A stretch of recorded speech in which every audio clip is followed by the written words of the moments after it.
Hello, hi, good afternoon and welcome to Hashtag Trending. It is the money making Monday edition of Hashtag Trending and I am super elated to welcome you to this bright new day. Okay, let us do what we know how to do. Talking about bringing stories that are trending on the social media to your doorstep. My name is Ofonono Joseph, but if you call me Lady Oj, we're going to be friends forever. And just to remind you that so many things are trending on social media, of course, as long as there is life, there are always things that people will talk about, that people will video, that people will record and put out there on the social media space, which of course it is our duty to, after reading or watching, we take something out for ourselves. And if it's something we need to learn something positive, we learn, because every day we learn. Learning never ends. I'm going to start with this very one that has sparked reactions as per why this should be happening in Nigeria. I'm talking about when a cleric called for parents not to send their children to the normal conventional school that we know, rather that parents should send their children to Arabic schools to study Arab. Okay, in Nigeria. And this person I'm talking about is Sheikh Habib Lagbaji in Ilorin, Kwara State. He made a video about this. And you know, the internet is about, because people are wondering, it's through education that we get, you know, very highly placed and professional persons like the doctors, the lawyers, and every other, the journalists. So is it studying Arab in Nigeria, not even an Arab nation, that will help people to navigate with their lives? Let us see the video, this very funny, I would say, video by Sheikh Habib.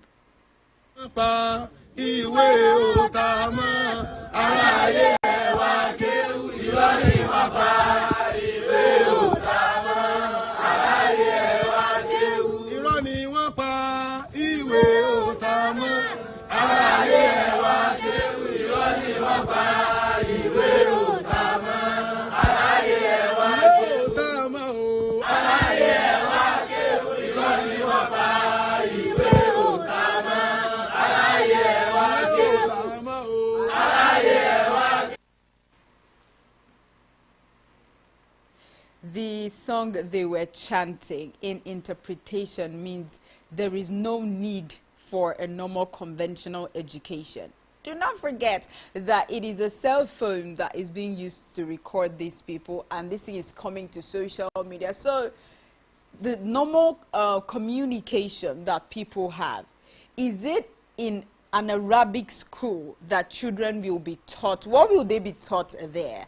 The Arabic language. How are they going to use that to, you know, fend for themselves, to provide for themselves, to secure the country, to govern the nation, if this particular cleric is calling on parents to stop furthering their children's education, but rather to send them to Arabic schools? This is not sitting well with a lot of persons, as we're going to take some comments from netizens.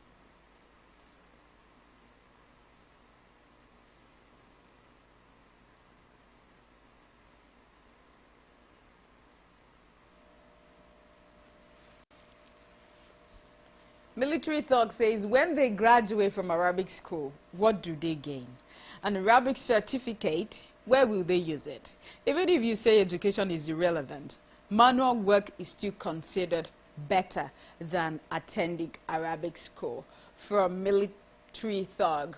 Okay, that's his thought.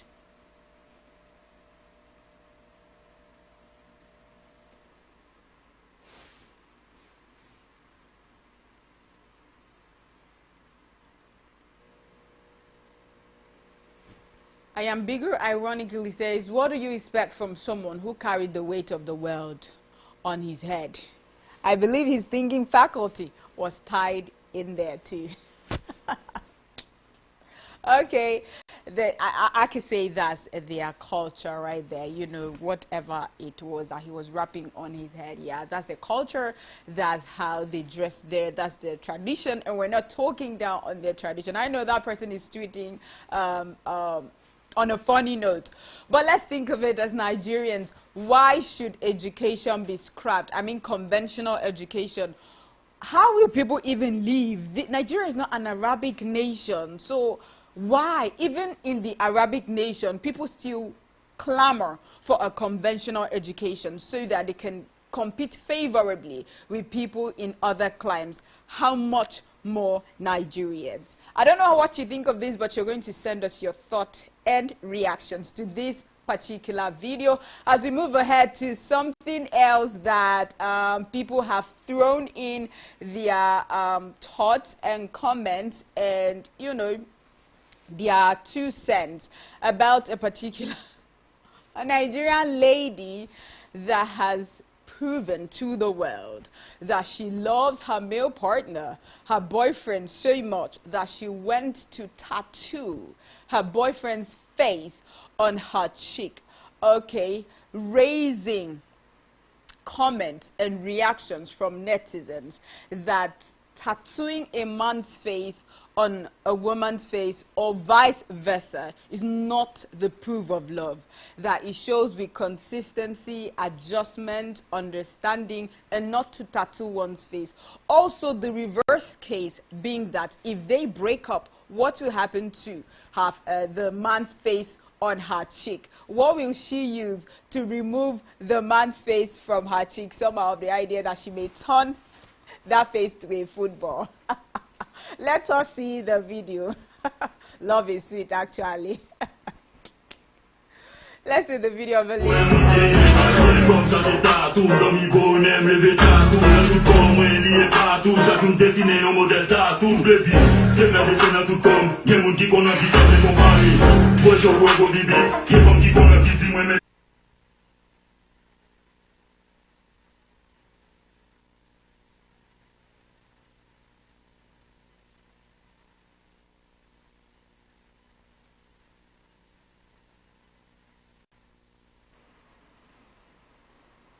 What is this? Is this love? Okay, so that the world will know that, oh, this is my man, this is my man. What if at some point the relationship is not, you know, moving at the direction that both parties expect anymore? What happens to the man's face on her cheek?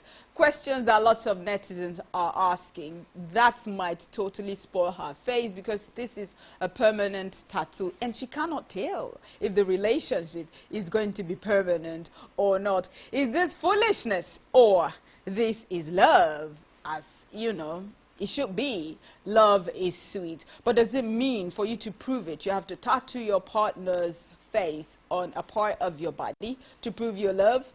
I don't know what you think. You tell us what you think as I take few comments from social media.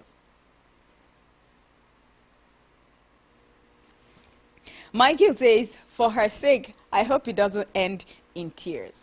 We hope so too. We hope it doesn't end in tears too for her. Relationship Saga says, hello, this love is sweet though. Time will tell. She will start disturbing us with what will I use to erase it? Okay, that's for Relationship Saga. Benny Wynn says, oh no girl, what are you doing? That is actually terrifying. I hope they never break up because there is no covering. There is no covering. That's what up. Law. Okay, because it's already on her cheek. Who knows, their love might last forever and she will continue to prove to the world that this is the one man that has been in her life and will remain in her life forever. Whatever the case is, we're wishing her well and that they do not separate, okay? Because she has tattooed her boyfriend's face on her cheek. That could be forever. Let's move ahead to another, a disturbing story, disturbing trend. This South African xenophobic nature and attitude have been trending for some days now, and they are telling other African immigrants in their country, talking about South Africa, to vacate their country, to go and make their country better, because they themselves, they want to make their country better. So if you are an African and you're not from South Africa, South Africans are chasing other Africans out of their country to leave their country for good, not just for the interim, but to leave and never return, to go fix their country so that they too will fix their country. And I do not know if this is about the xenophobes, if this is hatred, if this for real is them trying to fix their country. So what is fixing one's country? What does it have to do with sending other African brothers and sisters in their country away? Some are saying they are jealous because other Africans have gone into their country to do better business-wise and education-wise more than they are doing. Therefore, they are afraid that at some point they might occupy their territory because, you know, they themselves cannot compete favorably with other Africans. And in this very video we're about to see, South African xenophobes are advising Asian inhabitants to sack other Africans that they have employed and employ the locals. I'm talking about Bangladeshi, Pakistani, Chinese, and Asians, that they should sack other Africans that they have employed in, you know, their different establishments to only employ South Africans alone. Let's see the video. Hire South Africans because of these reasons. Wait, so what you're basically saying is if two shops don't comply, we all suffer? Yes.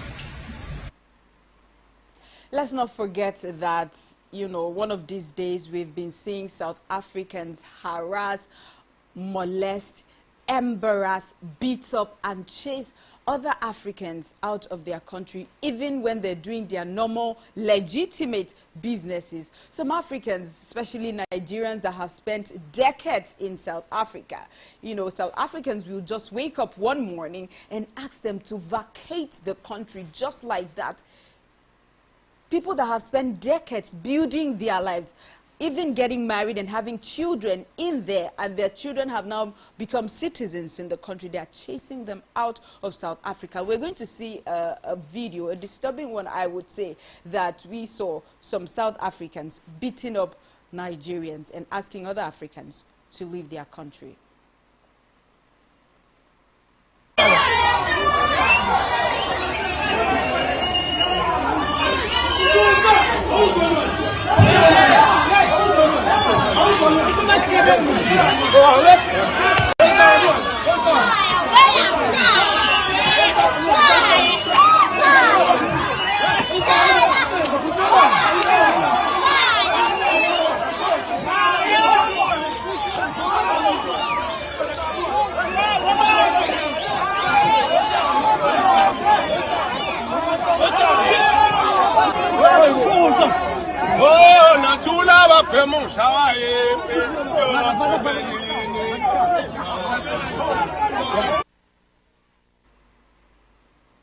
This very disturbing and terrifying video of hatred. There are other ways to handle it if truly they want to fix their country or something. But by beating other Africans that unprovoked, that have done absolutely nothing wrong, I don't think this should be accepted. And the question is, where is the government of South Africa? Are they in support of this? Because these videos of South Africans harassing other African immigrants is viral. So lots of persons are seeing it. We cannot say that the government of South Africa is not seeing it. What are they doing? What are they doing?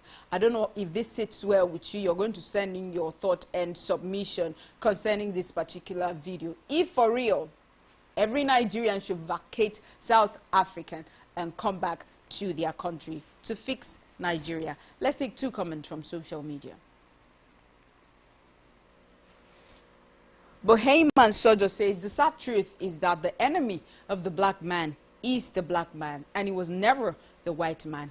Even during the slave trade, it was black people who sold other black people to the whites.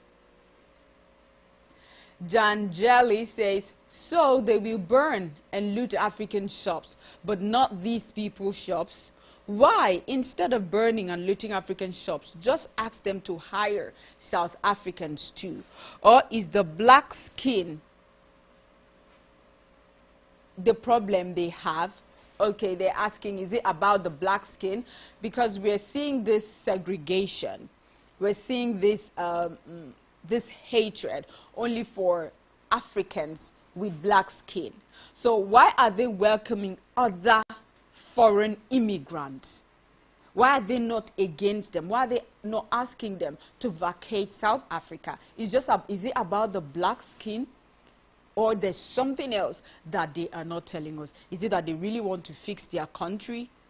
Well, we're still waiting for more updates concerning this if the government of South Africa finally lends his voice with the attacks of other Africans within South Africa. Let's move ahead to something else that's trending. As a man, we're seeing this video surface in Ido, Osun State, a man confronting female officers on the road. I want to assume this is on the road, and we're seeing only female officers. So at some point we're seeing a motorcycle on the ground, and this man is angered, and this man cannot tame his anger as he is using a stick to threaten and try to beat female officers in uniform on the street until there was an intervention, which we do not know what actually transpired before it got to the escalation of him using sticks to beat female officers in uniform. Let's see the video.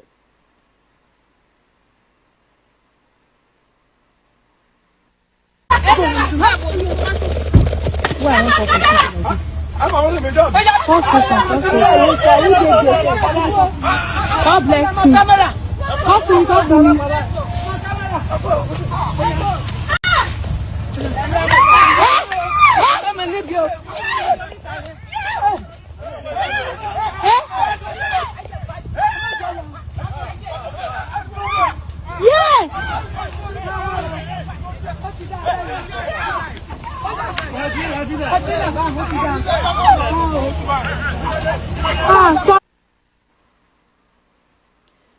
Whatever transpired that we cannot have our hands on, because this is the video that surfaced online and the research is still not showing what happened before this altercation.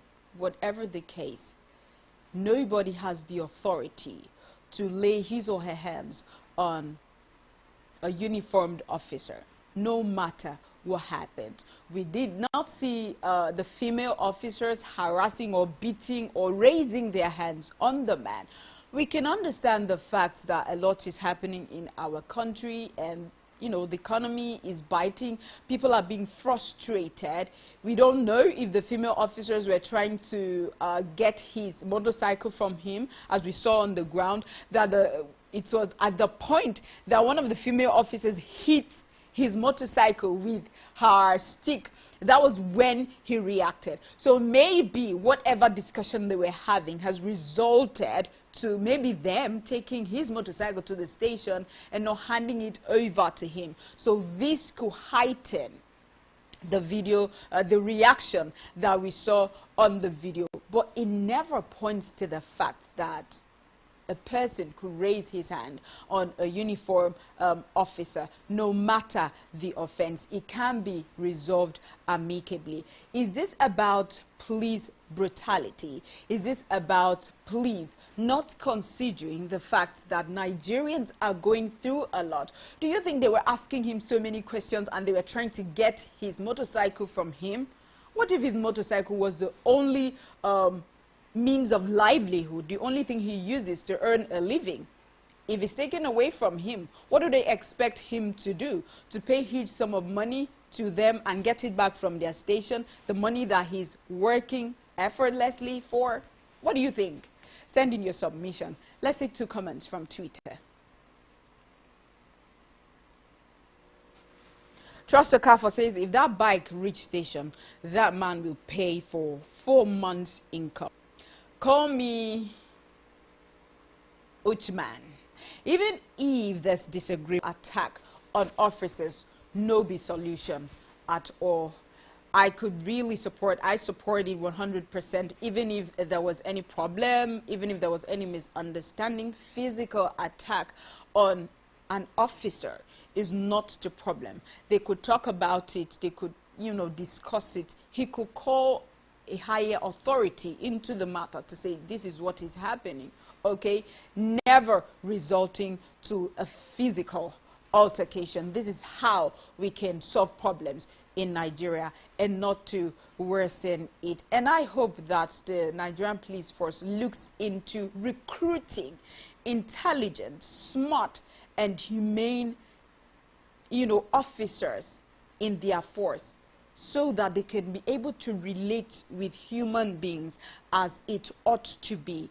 Because we hear them say often that police is our friend. We do not want the police to be our enemy.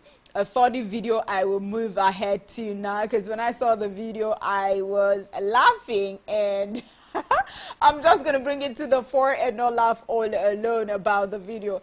We're seeing the video of a Nigerian man based in the US. He's a truck driver. He said he drove for so many kilometers and he was so tired at some point while he was resting. He saw an African restaurant and he said, oh, African restaurant, and I'm starving, I'm super exhausted, so I better get food. So according to him, he said he ordered for egusi soup and poundo. That's melon soup and pounded yam, or yeah, whatever they pound over there. So he is showing us the video of what I ordered versus what I got. So he's from the Igbo tribe in Nigeria. He was using English and Igbo to communicate. So he was too shocked with what he received after what he ordered. So we're just going to see the video by ourselves. Driving since 2 a.m. in the morning. Finally stopped to eat.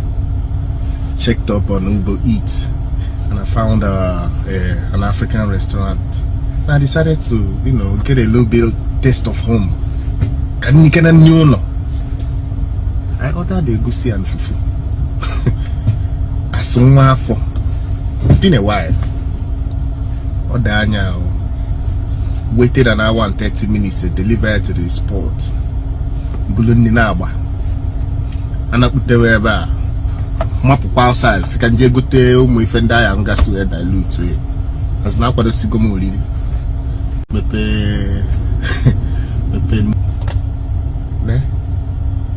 Like, what the fuck is this? Garbage. I say,